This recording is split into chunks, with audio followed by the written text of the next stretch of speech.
Maria Pappas, the county treasurer, is joining us. We got to get right into this, Maria, because we don't have a ton of time. You saw the news. Water Tower Place, the owners say they're tossing the keys at the lender. They don't want to own it anymore.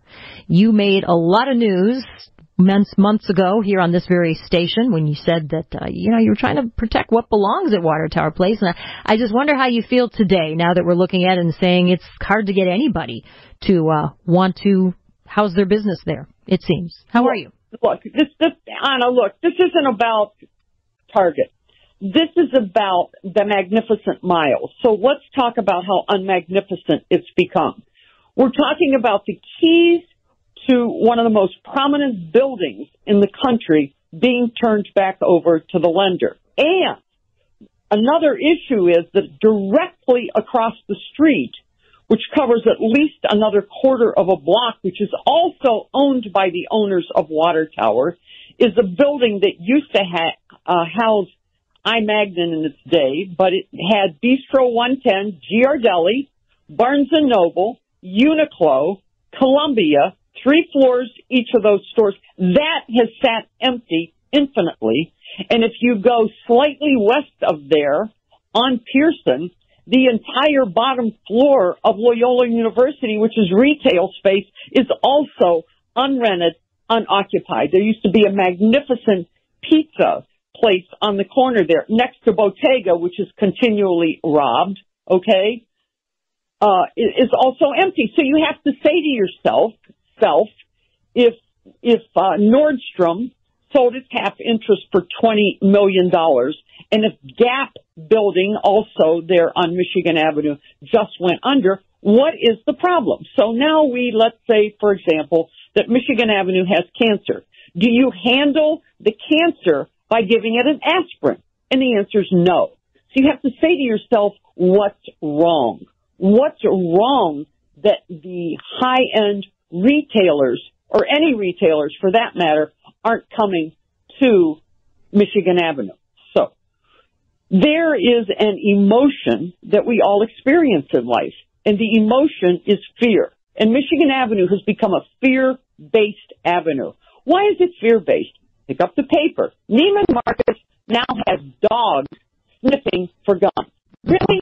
You're living in Texas and you just read a headline that Neiman Marcus on Michigan Avenue in Chicago has dogs sniffing for guns. And finding them, by the way. I live in Water Tower. Just a second. I live in Water Tower. You got to let me talk because I don't have much time.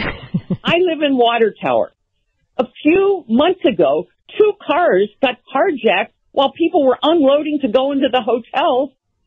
One right after the other. The guy got the first one. He came back. He took a second one within a half hour. And one of the residents who was unloading groceries had the car taken. Never made the news. But what's happening is that there is a permeated sense of fear. There's a permeated sense of fear on Michigan Avenue about crime, about getting carjacked, about getting mugged, about having something stolen from you. And you say to yourself, how do you handle that? And I told you earlier, I wasn't going to come on today, listening audience, because I'm 8 days off of a total knee replacement. But I did this because I love Anna, and I want to get this message out. So I think that we needed to hear from you after your comments before. A lot of people might have said called hypocrite, but you're defining it in a very different way.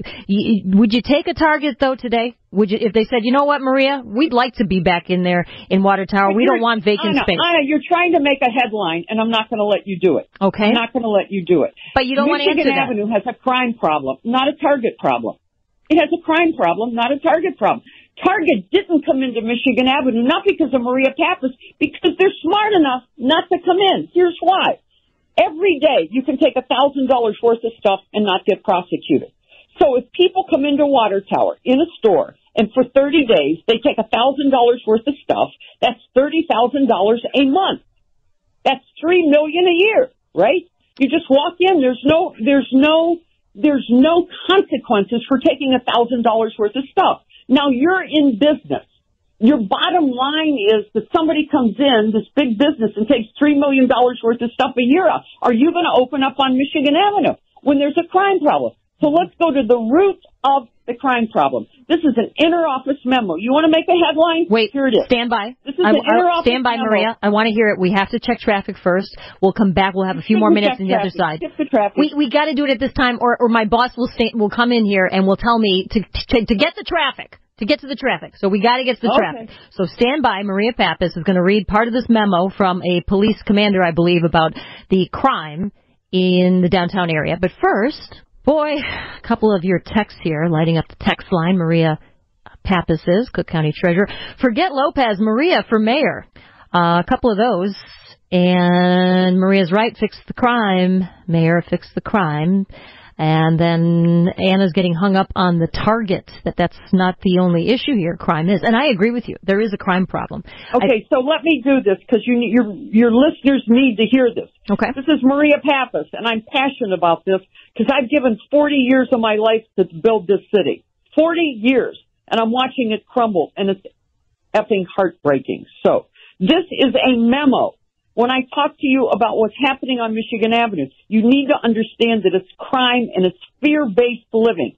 Fear of going out, fear of getting carjacked, fear of getting shot. This is a memo from the Chicago Police Department. The subject, Chicago Police Department test. On November 2021, a date for the new police test was announced, and 155 people were called to take the written test. Mm-hmm. But only 59 showed up, and of the 59 who showed up, 30 failed the test, leaving 29 in the running to become a Chicago police officer. The latest power test, Anna, that's the physical test, was given, and 400 people were invited to take the power test. But of the 400 people invited, only 46 showed up, and of the 46 who showed up, 4 out of the 400 passed the power physical test. And finally, the Chicago Police Academy scheduled a new class of 50 people to start training to become Chicago police officers, but on the first day, 20 of the 50 people called showed up for training. Query, do you think Chicago has a problem? So you can't run a city where you're down 3,500 officers. You can't run a city where you're down 3,500 officers.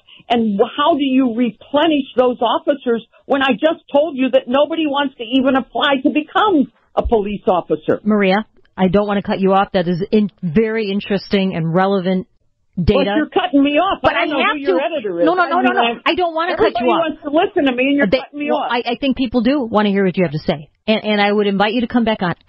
We've got to get to something else. I told you we were squeezing you in today because there wasn't time, but I wanted to hear what you had to say.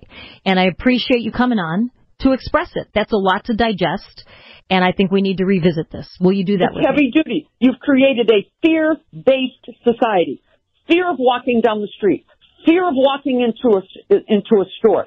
Fear of getting into a car. And you can't run a major American city when the emotion that people are feeling is fear. We got to leave it there. Fear of walking around. Fear of coming downtown. Maria, thank you. Nothing to do with Target. Nothing. I agree. It is more about the crime. I agree with you. Thank you, Maria.